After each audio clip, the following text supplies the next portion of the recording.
Hello and welcome to the Over and Back Classic NBA podcast. I am Jason, and with me as usual is Rich. Hello, Rich. Hey, how's it going?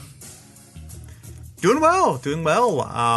We today are going to talk about survivors of dynasties, the last player from a dynasty to remain with the team. Now, we're using the term dynasty, but I want to go ahead and clarify that People get very upset if you don't use dynasty the way that they want dynasty to be used. Right. So. Yeah, and there's not really like a word for teams that were like really good, won a couple championships or made, a handful of finals, in a few years, sub dynasties, I don't know. But anyway, we're going to be talking about more than just actual dynasties. So coming from the top, if you get mad that we're going to talk about, the 2000 Spurs and be like, well, they're not really a dynasty, and just like, just shut up about it because, we understand that, but it's no, but you're wrong because they are a dynasty. So well, maybe, yeah, but either way, like the the 90s Rockets or whatever, but regardless, so we're just talking about important teams that accomplished a lot. So, or we're just going to talk about the 50s Lakers and 60s Celtics, and then post-expansion 1970, we're going to our criteria was at least 2 titles in 3 years, or if you made 3 finals appearances in 5 years and won a championship during that time. So that's kind of the criteria we're going with. So hopefully that works for everybody. I'm sure it will for every single person. I'm sure. Okay, fair enough.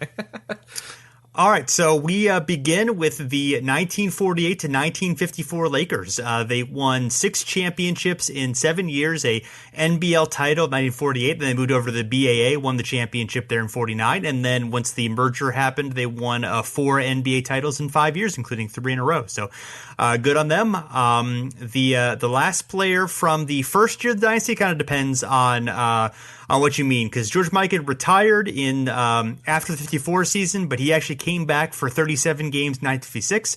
However, Jim Pollard played through the 55 season, 63 games there, but was gone in 56. So if you consider going straight through, or if you consider the absence, we're going to run into a few of these here and there. So yeah.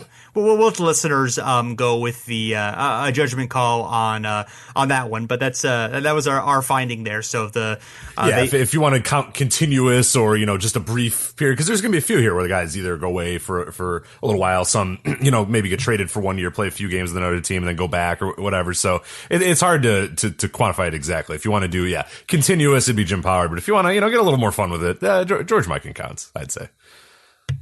Yeah, we're just going to present you the facts. We will let the listeners come up with whatever conclusions they want to come up with. So, the last player from the final year of the dynasty was good old Vern Mickelson, who joined the Lakers in 1950 during the merger, and then lasted through the 59 season, which was the year they only went 33-39, but with Elgin Baylor as a rookie, they upset the NBA champion Hawks, and they made the finals, although they were swept by the Celtics.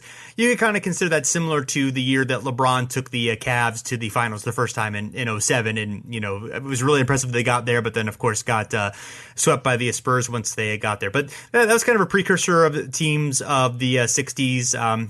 They did not have Jerry West yet, but they had Hot Rod Hudley, who was there for a few years, Jim Krebs, Slick Leonard, Dick Garmaker, and Larry Faust, who was a veteran holdover, didn't really last much into the 60s, at least not with the Lakers. But interesting little team there.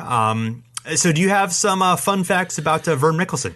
Yeah. One of these is the first one's probably my favorite. So he was initially a center, but obviously with George Mikan on the Lakers, he had to become a forward. Well, now this kind of tells you the era that we're talking about here. So Vern Mickelson, he was 6'7", 235 pounds. The player that he replaced was 5'11". So obviously it was a slow changing of the guard there. But obviously you had Mikan, who obviously one of the better big men in NBA history, and obviously the early NBA was the dominant star, the dominant big man or whatever.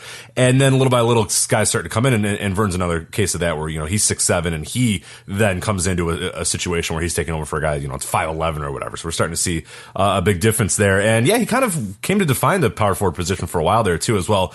Very bruising, very physical style. Is known for setting hard picks, throwing elbows, doing the dirty work. Comparisons, you sort of mentioned, off air a little bit, but Charles Oakley is a very good comparison, a modern Zaza Pachulia, those sort of guys, the guys who played very, hard style and did a lot of the dirty work. And that's what power forwards would become for quite a while as well. And even, today there still are many examples of power forwards that's sort of, one of the trademark styles of them. As far as Mickelson, 4-time All-NBA second team, 6-time All-Star. He's the 6th player to score 10,000 points. He also holds the NBA record for fouling out.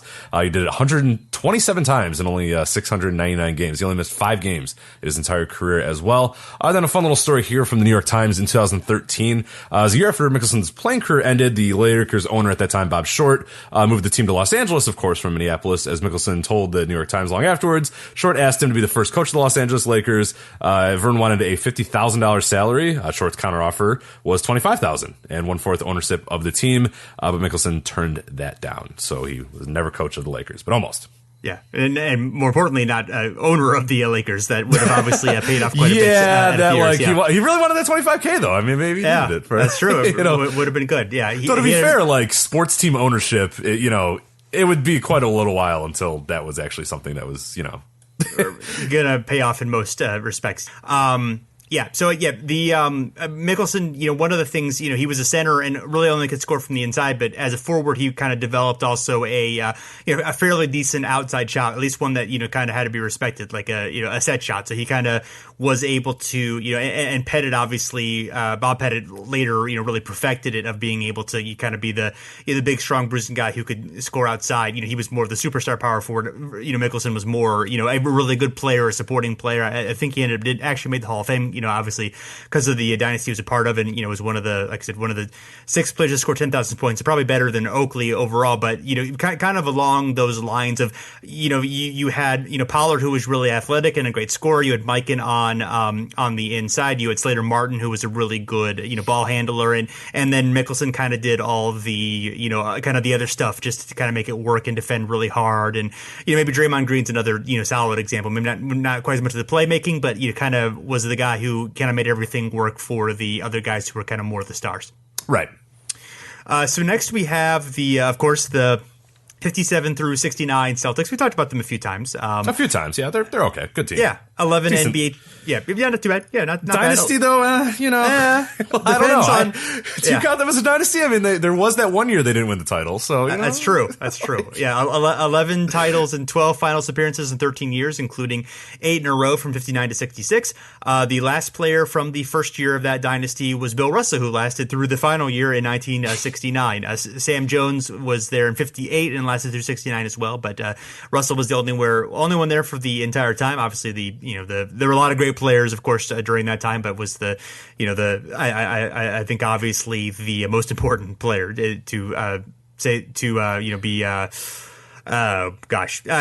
was, to say the least, he was the most important player in that time. Yes. So, also there's a connector team that I like to call them, the 74 to 76 Celtics, who won 2 titles in 3 years. So they had success pretty soon afterward. And actually 3 players from the 69 Celtics were on the 74 Celtics: John Havlicek, Don Nelson, and Don Cheney. We can talk about a little bit more in a few minutes. All were top 6 in minutes on that team, actually. So they were a big part of that 74 championship team. And then on the 76 team, Havlicek and Nelson were still on that team. Nelson was in a reduced role at that point. Havlicek still, getting toward the end of his career, but still, one of the most important, 2 most important players on that team with Cowens as well. And the last player from the last year of the Celtics dynasty, the first one in 69, was Havlicek continuously. He was there through 78. But if you consider Don Cheney, who went to the ABA in 76 and then returned to the Celtics in 78, and then was there through 1980, making him the only player with both Russell and Bird. So he actually was there the latest, although it was not there the longest. So, and the last player, for what it's worth, on the 76 Celtics was Dave Cowens, who also lasted through 1980. So, fun facts there. And you have some fun facts. Yeah, and since Havlicek has been covered many times by many other people, including ourselves, we're going to go with fun facts with Don Cheney. We're counting Don Cheney here because obviously we haven't talked about Don Cheney before, so let's do it now. Nicknamed of Duck was his nickname, which is an incredible nickname. 5-time all-defensive second team. Famously played with Elvin Hayes at the University of Houston, and they played in the game of the century versus UCLA in the Astrodome, one of the most famous, NCAA, or really most famous basketball games of all time, but particularly at that time was really unprecedented and just like a huge moment for college hoops at that time. Went to the ABA, as we mentioned, after the Celtics, and then played with the Spirits of St. Louis for the 1976 season. He went to the Lakers after the merger, and then, of course, like you mentioned, returned to the Celtics thereafter. He had a coaching career, but didn't go very well. You may remember Don Cheney a little bit during his coaching ranks. He was for the Clippers in the mid-'80s, and that's what's not a good time to be the coach of the Clippers, and there's really rarely times to be a coach for the Clippers. But he was also in the Rockets from 89 to 92, which wasn't a bad period, but he was replaced by Rudy Tomjanovich, and then obviously success shortly followed. He was with the Pistons in the mid-90s, and that wasn't a great era. Obviously you had a little bit of a change of the guard there.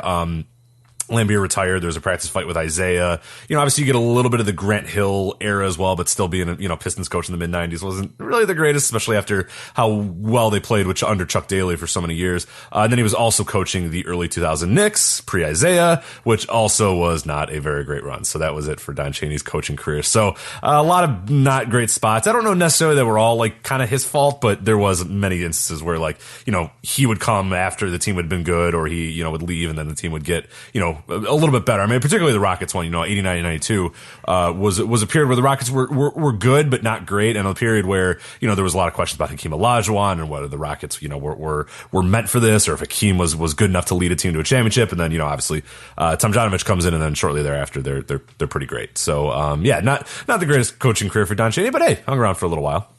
Yeah. And the time with the Spirits didn't work out real well. He got hurt there, and that was kind of a disastrous season for the last ABA season for them, of course. And briefly played with the Lakers. I think he was involved in the Kermit Washington trade from the Lakers to the Celtics. I think he was included in there as well. After, of course, the Kermit Washington was involved in the punch with Tomjanovich. So another Rudy T appearance going on there. Rudy T is our Kevin Bacon of this episode. Who was the connector last time? Who was it? Kendrick Perkins, or was it? I think it was Kendrick. Did we go with Kendrick Perkins? I forgot. I mean, Robert Parish is the cheap one because he literally is right. Is great for 30 years. So yeah, I think we did a Kendrick Perkins one, and that was actually pretty fruitful. The Kendrick Perkins 6 degrees of separation. So yes, indeed. So. I don't remember. I really don't remember the Don Cheney. Sorry to interrupt. I'm looking through Google Images. Right. I mean, I know he was there, and there's obviously images. I don't remember the Don Cheney Knicks era, but here's a picture with him and Frank Williams and him Antonio McDyess. So yeah. And Steve Mills, who's always keeps his job. Been there for forever. Yeah. Hey, a lot of success under.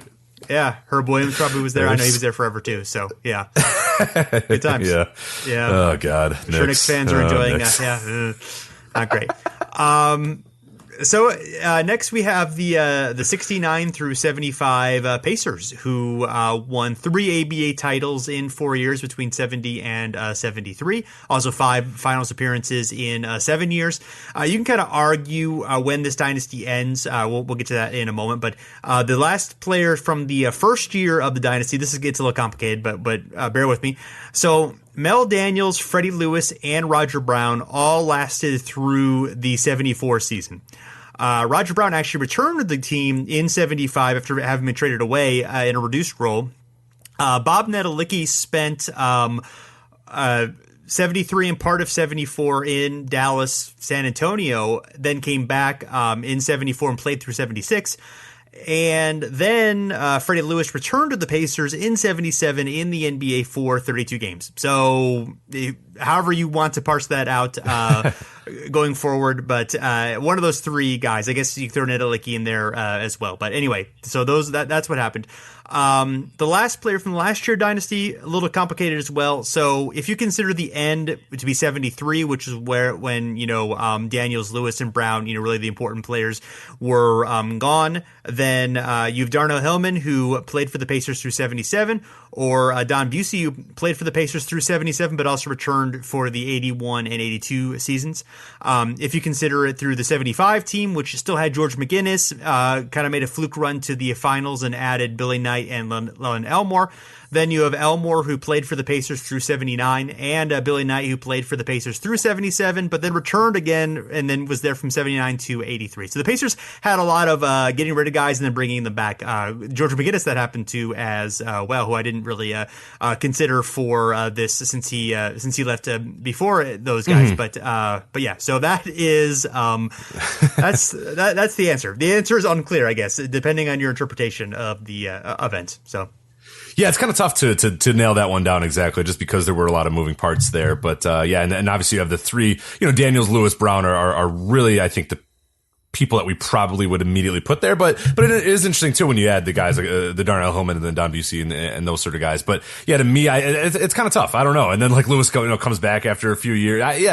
It's tricky. But I would probably count one of them: Mel Daniels, Fred Lewis, Roger Braun. But they did have some runs in them in the later years as well. So yeah, it's tough to nail that one down. That's one of our harder quote unquote dynasties to nail down. And actually, it's interesting because they were almost extended for a little while as well. So the 1975 Memphis Sounds. So the Mike Storn, who had been the Pacers and Colonels GM, and he actually resigned as ABA commissioner and bought the Memphis franchise along with investors, including Isaac Hayes and other local businessmen.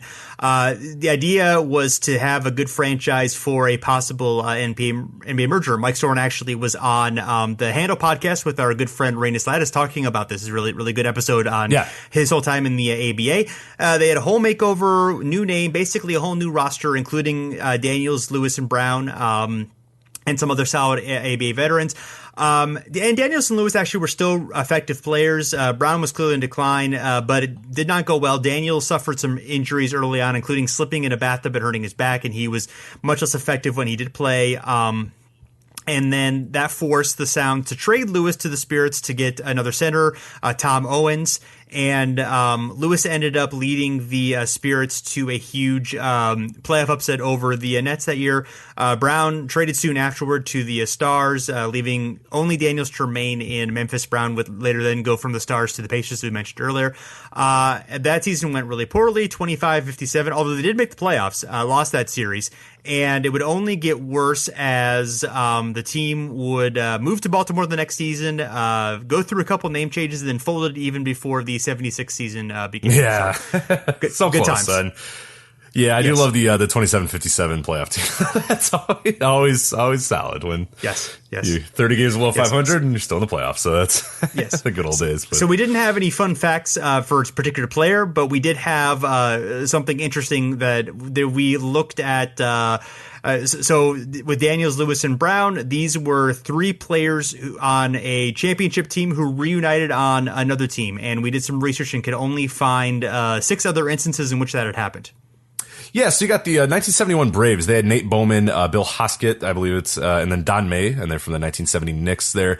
You have the 76-80 Spurs, and they have a few members of the 1974 Nets. They got Larry Keenan, Billy Paltz, and Mike Gail. 1983 Clippers have the unfortunate, not as much success as the 77 Blazers, but they had some of the players, because they had Bill Walton, Bob Gross, and Lionel Hollins. The 1996 Bulls, interestingly enough, after having so many rivalries with the Bulls as members of the Pistons, you had Dennis Rodman, James Blue Edwards, and John Sally on the 96 Bulls.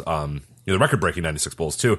And then you have 2 Cavs teams here. You have the 2015 Cavs had LeBron, James Jones, and Mike Miller from the 2012, 2013 Heat. And then the 2017 Cavs, who had LeBron, Jones, and Birdman. Chris Anderson played there for a few games as well.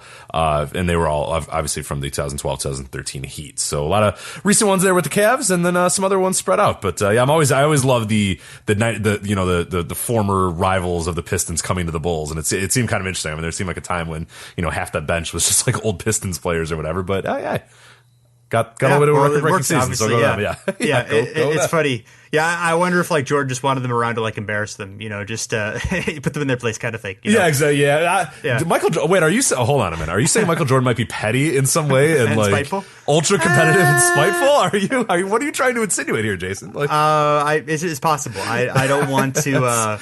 How dare you besmirch the clean image of Michael Jordan? All right. I'm sorry. I will never do it again. Right. Next, we have the 69 through 73 Lakers, who won one championship and had 4 finals appearances in 5 years. The last player from that first year was Jerry West, who lasted through the 74 season, actually the 75 preseason, where he retired. And the last player from the last year would be Gail Goodrich, who lasted through the 76 season. Pat Riley actually lasted 2 games in the 76 season, but Goodrich lasted for longer. I did not actually link the 62 through 68 Jerry West Elgin Baylor Lakers, who reached 5 finals in 7 years, because they lost to Boston each time. Really, when they added Wilt was, when they won the championship, when they made a lot of finals still, obviously, but they actually won the championship. So I just kind of went with that as the criteria. But it doesn't matter, because the answer would have been the same anyway. West would have been the choice from the first year, and Goodrich still would have been the choice from the last year. So there you go. So you got some fun facts about Gail Goodrich for us.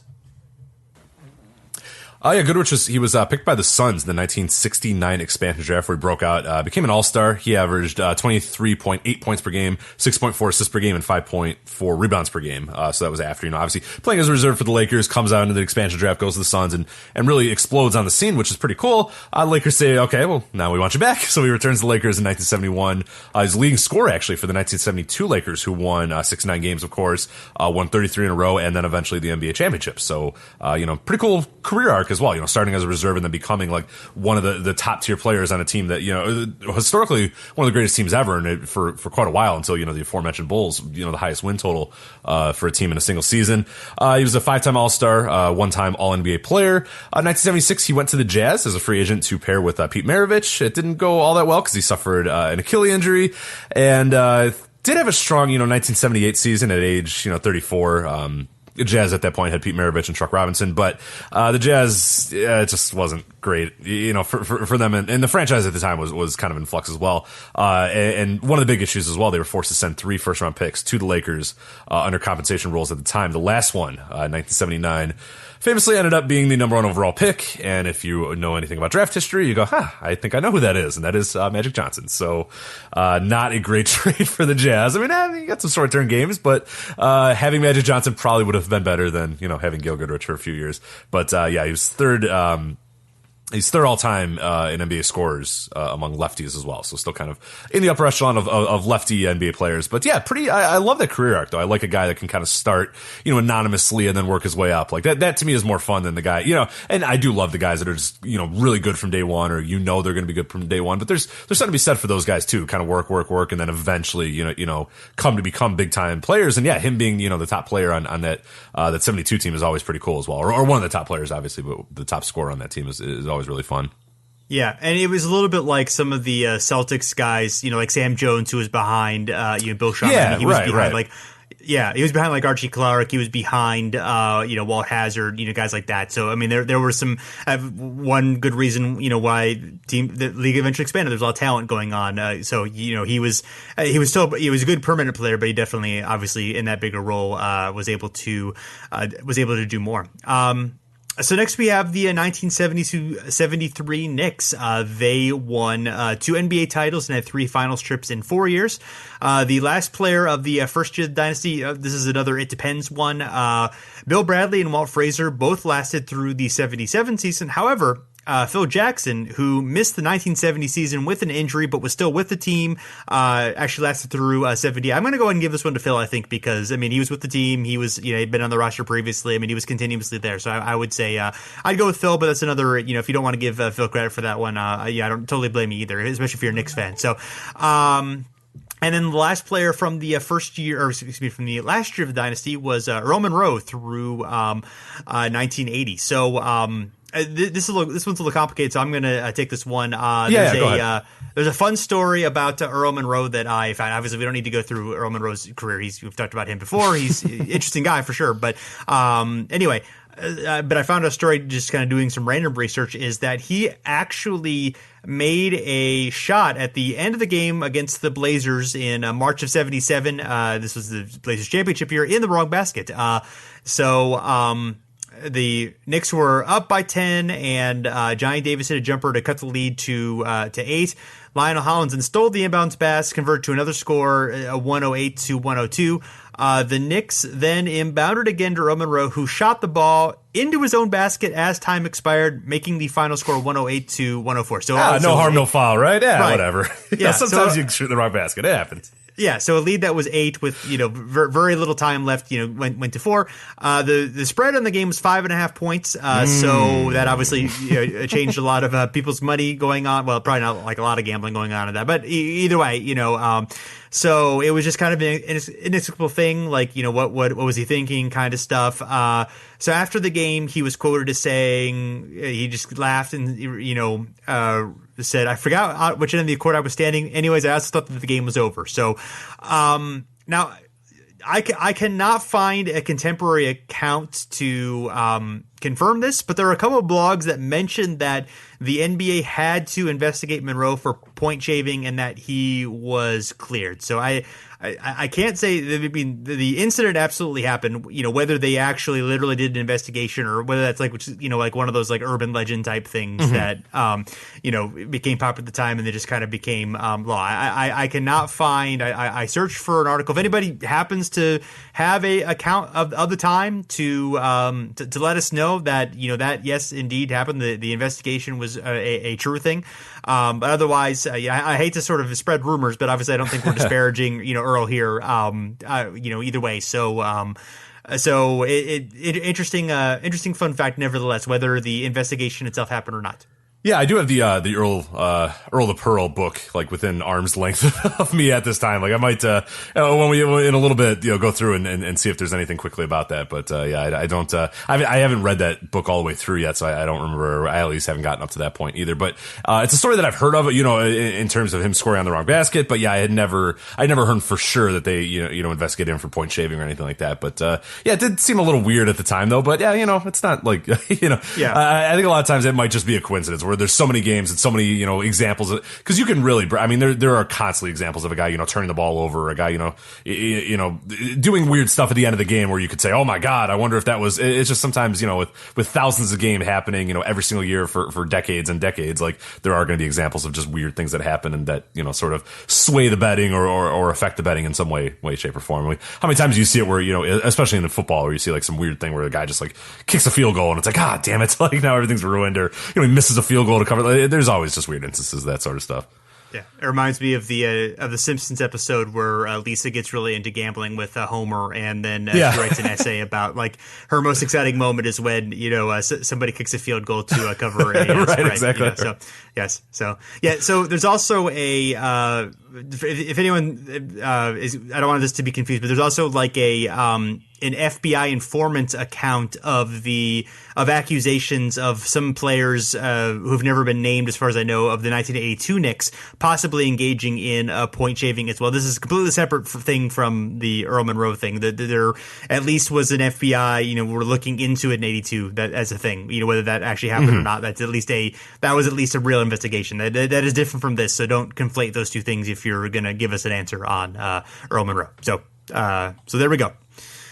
Next, speaking of gambling, we have the 1974-1976 Nets, who won 2 NBA titles in 3 years. The last player from the first year of the dynasty, actually, weirdly, was there were only 4 players from the 74 Nets that played in the 76 finals. It's a lot of turnover in just 2 seasons.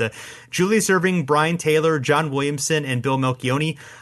Williamson was technically the last one to last. He was traded midway through 77 to the Pacers, then returned to the Nets midway through through 78 and lasted through midway 1980. So the last player from the last year of the Dynasty was Tim Bassett, who lasted into the 1980 season. We tried to find some fun facts about Tim Bassett, but didn't find a whole lot there, unfortunately. There's not much. Yeah, he played for the Conquistadors, San Diego Conquistadors in the ABA, joined the Nets, and then ended his career with the Spurs in 1980, where several ex-Nets were as well. I think the funnest of all the fun facts, though, is that he owns a Manhattan nightclub.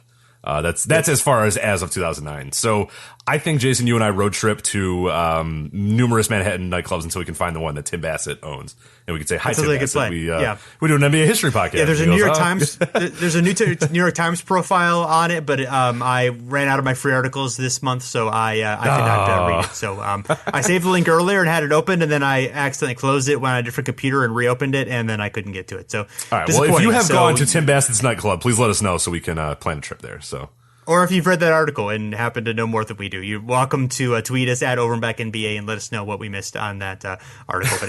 But, next, we have the 1975 through 79 Bullets, who won a NBA title. Wait, hold on a minute. I have gone to the article. This looks incredible. We got to go. It's like a spy bar kind of. Have you ever been to like? It's called The Back Room, and it's this is from the New York Times article that you're talking about. I don't know if it's still around, but yeah, it's a speakeasy from the 20s that he rehabbed. It says the back room used to be a hangout during Prohibition, hence its discreet location. It even comes equipped with secret rooms and exits that were used to evade police. Today, the covert bar is a night spot for celebrities seeking a peaceful night out, and its general manager has who can appreciate that desire for anonymity, and that's a little bit about his playing career. Then after that, and there's Tim Bassett running the back room. So now we got to find out if the back room is still a thing, and then we can figure out how to book a trip to Manhattan so we can. Nice job. Way to save that segment, Rich. Nice. You got it. Yeah. I unfortunately have some of my New York Times. All right. The back room. Looks like we're still around here. 3.5 stars on Yelp, though, so not great, Tim. But not ideal. why don't you up the game there a little bit, Tim? But you know what? Hey, it's possible. I wonder if they artificially lowered the star rating to keep the riffraff from coming. It's true. Keep Keep it down. Yeah, yeah. Keep it exclusive. That makes a lot of us. sense. Yeah, just people like us. Yeah. So yeah. There we go. All right. Well, now we know the back room, Manhattan. You and I. Next we can record an episode there, yeah. Exactly, yeah. Well, we'll there you go. Are you doing anything? We'll get Tim there. Yeah, we'll get Tim Bassett on. I'm sure he'll want to come on. Yeah, I'm sure he loves talking about his.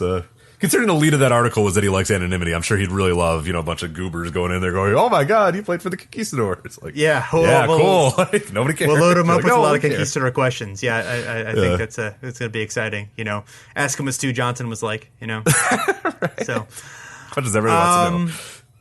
Yeah, obviously, yes. So, 1959 to 79 Bullets won one NBA title, 3 finals appearances in 5 years.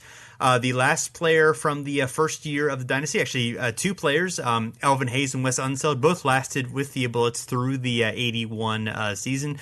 And then the last player from the last year of the Dynasty was Greg Ballard, who was a rookie on the 78 title team, lasted through 1985.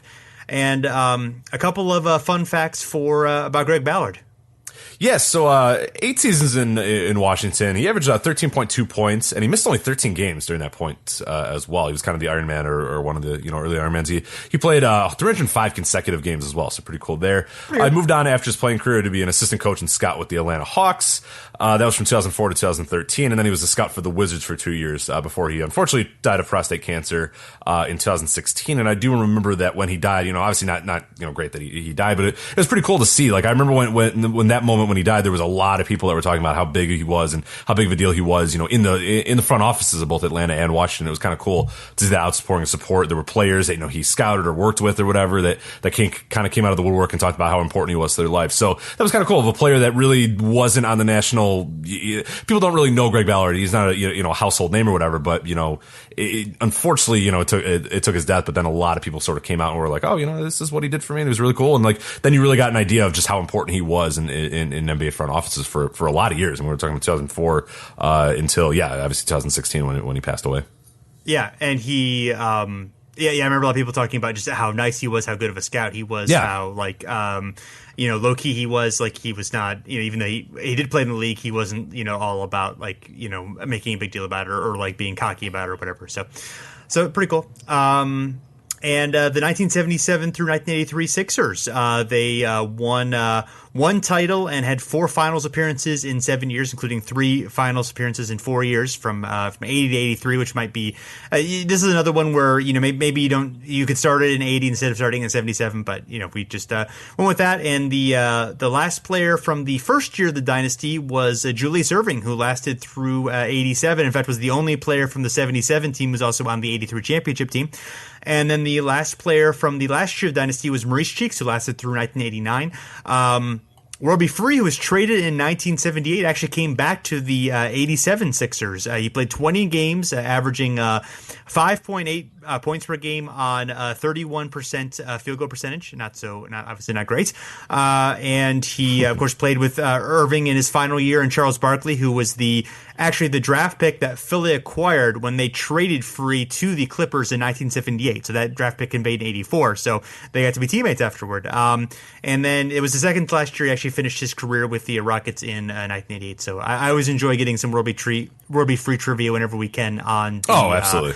On the podcast. Even though he is not actually the Dynasty survivor, nevertheless he brings some extra stuff there. So yes, but we got some fun facts about Maurice Cheeks here, though. He's the only NBA player to ever come out of West Texas State University, but the university has another renowned sports lineage, pro wrestling. And Jason, I know you will enjoy this. West Texas State University. Here are the wrestlers that spent time at that university: Tully Blanchard, Bruiser Brody, Ted DiBiase, Manny Fernandez, Dory Funk Jr., Terry Funk, Stan Hansen, Dusty Rhodes, Tito Santana, and Barry Windham. That is not a bad sports lineage for West Texas State University. That is a whole era of wrestling, pretty much, in one way, and a certain type of wrestler as well. So they obviously there's a certain toughness that came with attending West Texas State University, apparently. But yeah, how about those names there? Yeah. So who's your top 3 in those guys?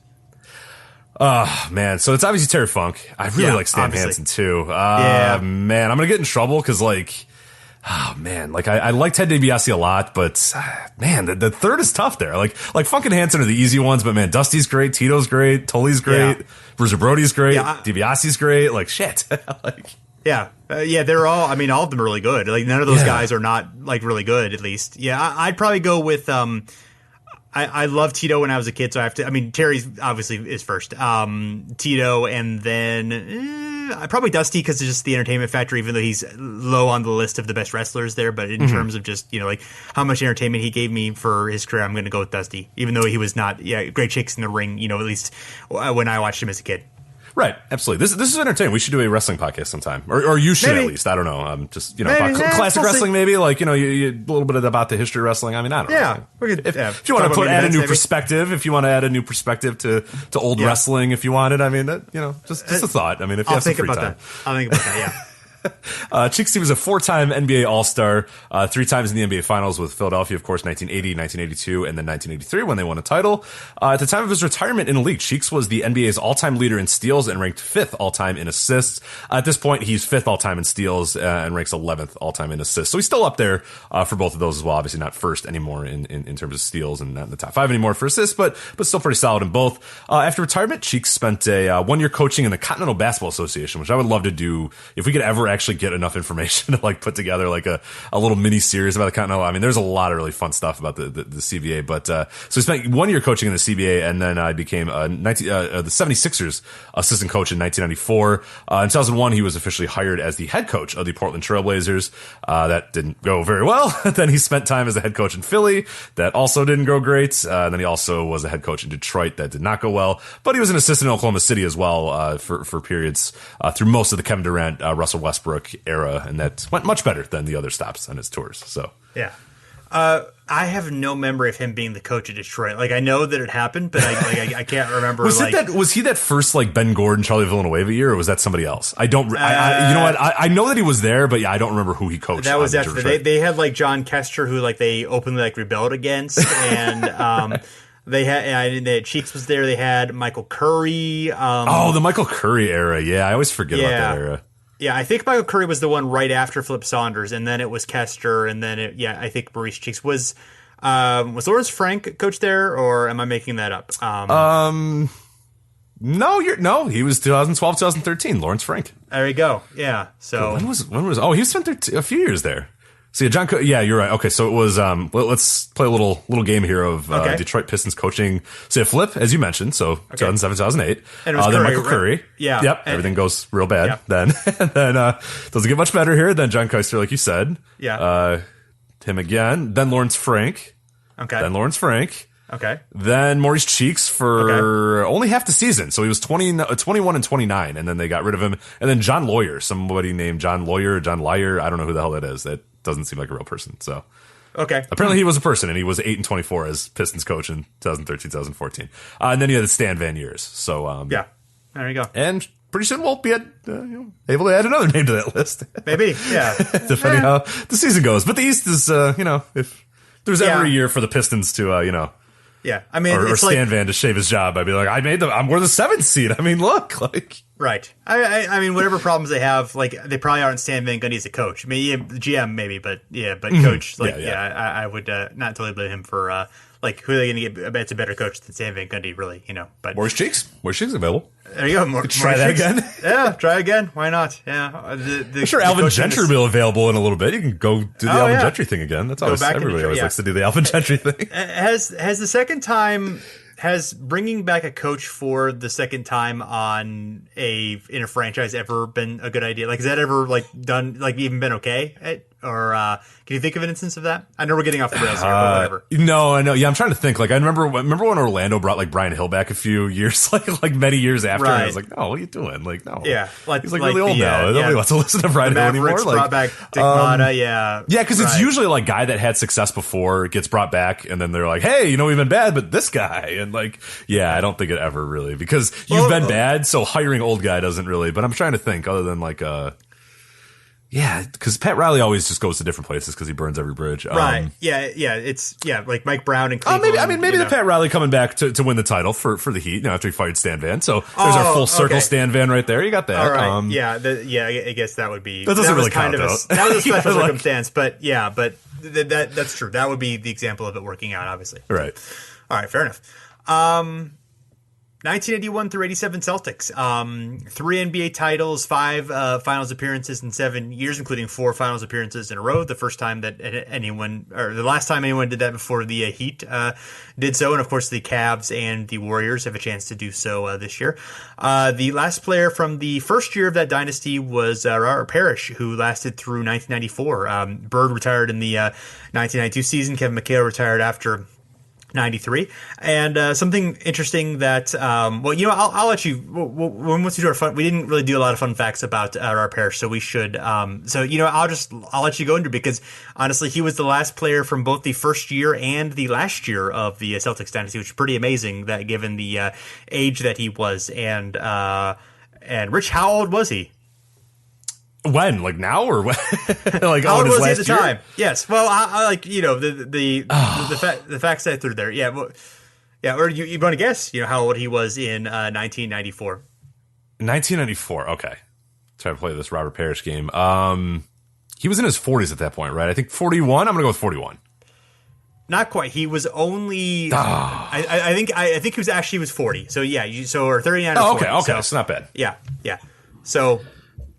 Yeah, I was going to leave the fun facts for you, but I can read them if. No, go ahead. Yeah, feel free. Okay, so Parish was actually almost the oldest member of the '87 Celtics, because he was only 13 months younger than Scott Wedman and only 9 months younger than Bill Walton, despite the fact that both of them debuted in '75 and Parish didn't debut until '77 at age 23. Given the fact that he lasted so long in the league, he was actually a relative late bloomer. He retired after the '96 season.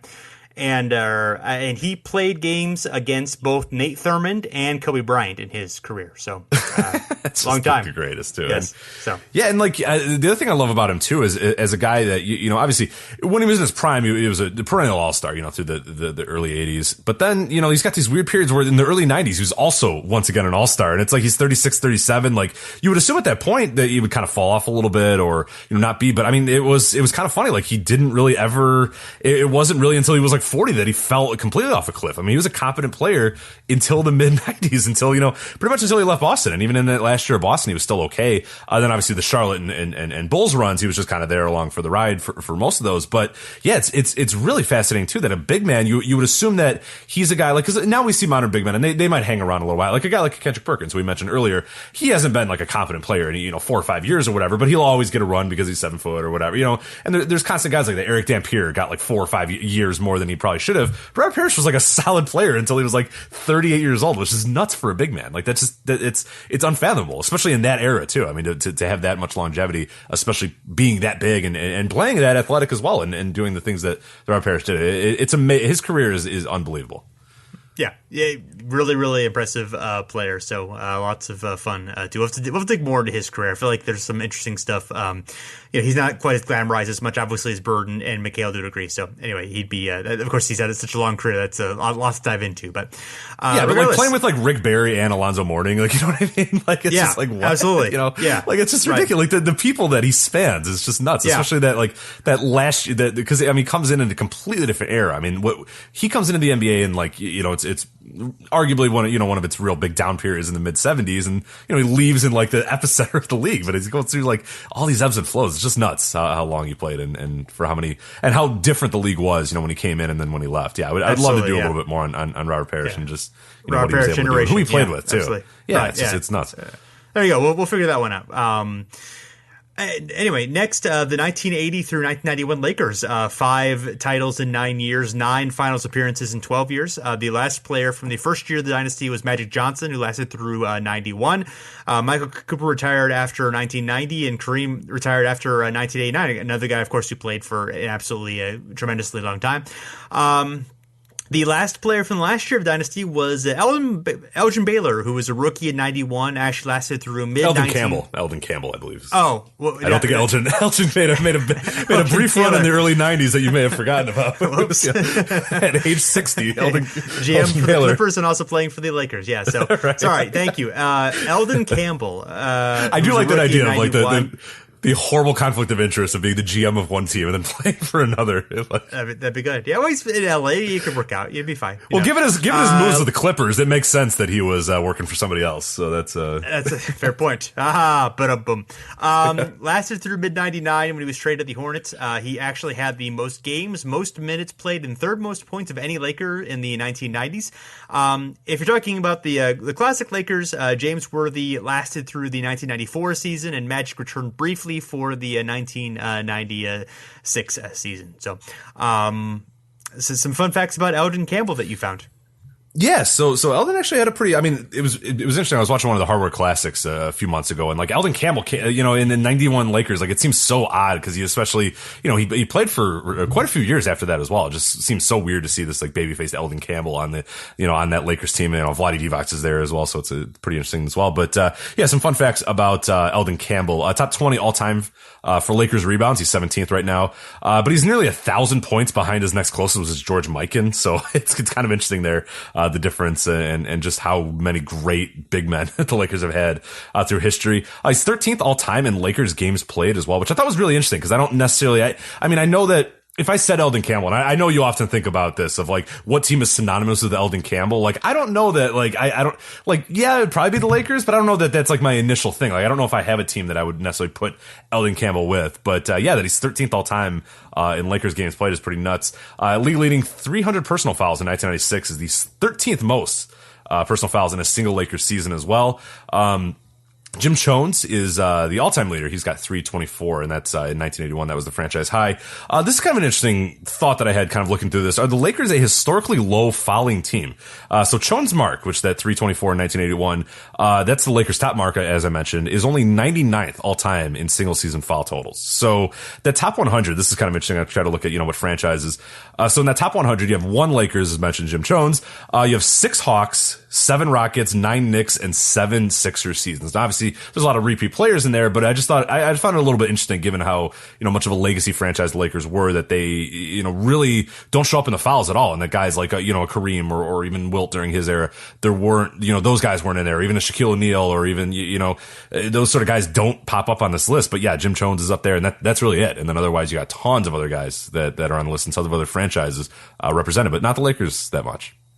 Yeah, Rockets are interesting since they're relatively newer franchise. The other franchise, the Hawks, Knicks, and Sixers have been around since the NBA began. But that's an interesting one. That is, I guess obviously the Lakers have often been more like an up tempo, like finesse team, less physical team generally historically. So it's kind of one reason. Other than that, that kind of baffles me. But interesting. It's a fun one. I have no reason. I have no conclusion. I just thought it funny. So maybe there you go. Maybe somebody who's got some more time on their hands or whatever can try to come to the conclusion. But yeah, I like your idea. Yeah. I mean, that seems to make sense that they've been more of an up tempo, and that even they have a lot of big men that were historically good at rebounds and historically good at scoring, but very few were like great all time rim protectors, or at least at the point that they were on the Lakers. Like Kareem obviously was, but by the time the Lakers came, he was more of and the tempo too kind of played a huge part in that as well, and same with Wilt. And a lot of the great big men of all time also kind of avoid fouling. Like, they're not necessarily, part of it is obviously avoiding foul trouble. Part of it is just they're so good they don't foul as much. The better players don't. So, interesting stuff. So the 88 through 1990 Pistons, they won 2 titles in 2 years and 3 finals appearances in 3 years. The last player from the first year and last year of the dynasty was Joe Dumars, who lasted through the 1999 season. The second longest were Bill Laimbeer and Isaiah Thomas, who lasted through the 94 season. Both dated back to 1982 with the team. As you alluded to earlier, Bill Laimbeer actually quit the team after a practice fight with Isaiah Thomas, and Isaiah later suffered a career-ending knee injury during that season. Not a good year for that year. Don Cheney did not go in for a very good time in 94. Sure. No, he did not. Yeah. No, and unfortunately we still, a reference to what we have going on this week in the NBA where, the Chicago Bulls, where Nikola Mirotic and Bobby Portis got in a fight, and Nikola Mirotic is going to miss a lot of time because he got really messed up. So that's a bummer, not great here. But on a lighter note, fun facts about Joe Dumars. So he's one of 8 players in NBA history to come from McNeese State. He's the only one that survived in the league beyond 2 seasons. 1989 Finals MVP, averaged 27.3 points per game as the Lakers swept the Los Angeles Lakers in 4 games. He's a 6-time NBA All-Star, 4-time All-Defensive First Team. He also won the inaugural NBA Sportsmanship Award in 1996, and now the trophy and award bears his name. Grant Hill, a little bit of a fun fact and kind of a Piston relation. Grant Hill is a 3-time winner of the NBA Sportsmanship Award, so good there. And despite some blunders towards the end, the Pistons were pretty successful under Dumars' run as president. In 14 years as president, they had a 595 and 536 record, 73 playoff wins, 6 Eastern Conference Finals appearances, 6 Central Division titles, 2 Eastern Conference championships, and then, of course, the 2004 NBA championship. So, obviously, Ben Gordon and Charlie Villanueva happened, and Josh Smith, but, there were some good times before that, so. Yeah. What can you do? Because Chauncey Billups happened, too, so, yay. It was, I think they'll take it. You take any time you can get a championship in 6 conference finals appearances in a row. You'll take that. 91 through 98 Bulls, 6 titles, of course, in 8 years, 3 in a row, twice. The last player from the first year of the dynasty, Scottie Pippen, actually was the only player on the Bulls the entire time. Of course, Michael Jordan took a year plus off for baseball. And the last year of the last player from the last year of the dynasty was Randy Brown, who lasted through the 2000 season. Tony Kukoc was traded midway through that season. Rusty LeBrew only played 4 games for the Bulls, and Dickie Simpkins was there, but he went to Golden State for a little while, like 95, 96-ish or so, before he came back and had a second run with the Bulls. So Randy Brown is our designated dynasty survivor. Yeah, I was really hoping it would be Dickie Simpkins. But then again, there's not really many fun facts about Dickie other than his name is Lubara is his first name. So Dickie's actually a little bit of an improvement. But yeah, unfortunately, he was traded by the Bulls to the Warriors for Scott Burrell. And then I think later in 1998, he was waived by the Golden State Warriors and then picked up almost immediately by the Bulls again. So yeah, there's obviously like a weird little period there where he played for Golden State for about like 19 or 20 games or whatever. So unfortunately, he doesn't quite fit the bill, but that's all right because we got Randy Brown here. So interesting enough, Randy Brown scored only 20-plus points once in his Bulls career. He scored 20 points in March 17, 1999, of course, as the Bulls, broken up the dynasty, so somebody had to score. Randy Brown was that man. His highest output during the MJ era was 16 points. He got that in April 18th, 1996. He's 2 times achieved a double-double with the Bulls, 16 points, 11 rebounds, and that was in March of 1999. So again, big period for Randy Brown is March of 1999, apparently, and then he had 16 points and 10 assists in April of 1999.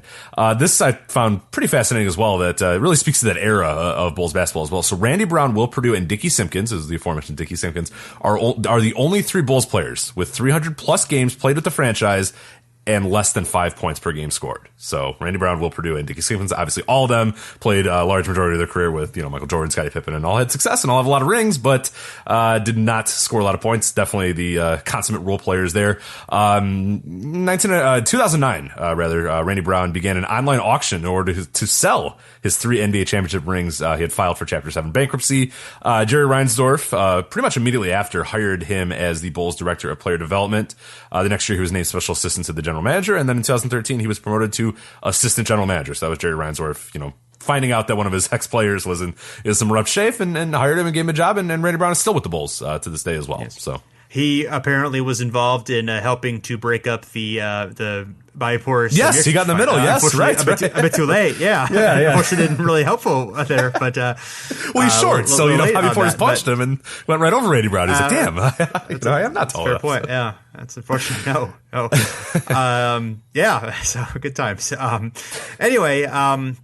The 1994 through 95 Rockets, 2 championships in 2 years. Hakeem Olajuwon was the last player from both years of that team through 2001.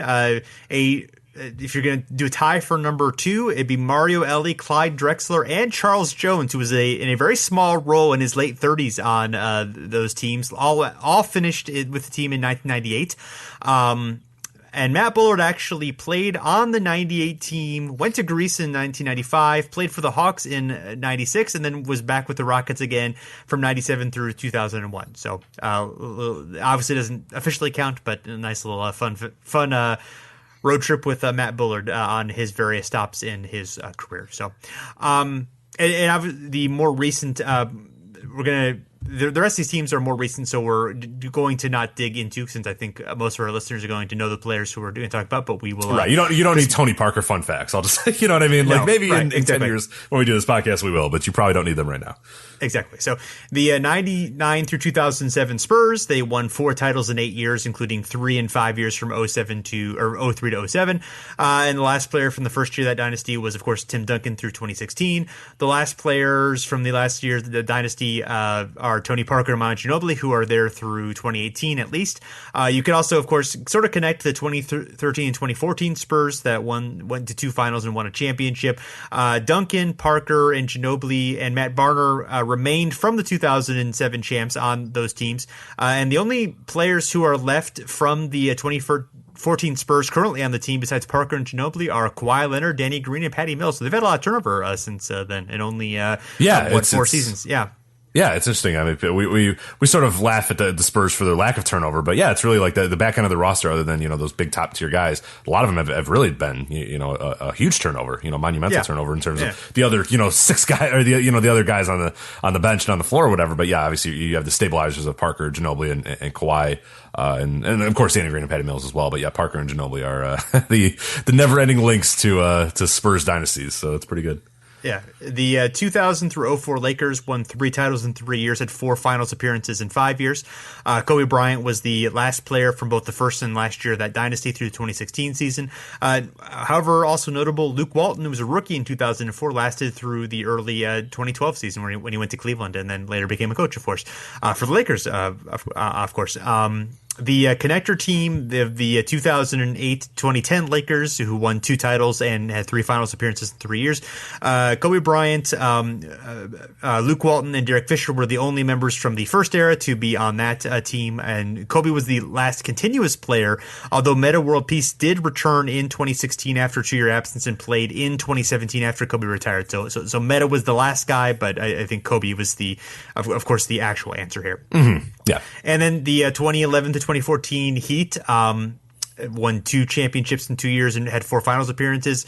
And Udonis Haslem was the last player from both the first and last year of that dynasty. Played only 16 games last year, but is still on the roster. So Udonis gets to he's the Heat lifer. So yeah.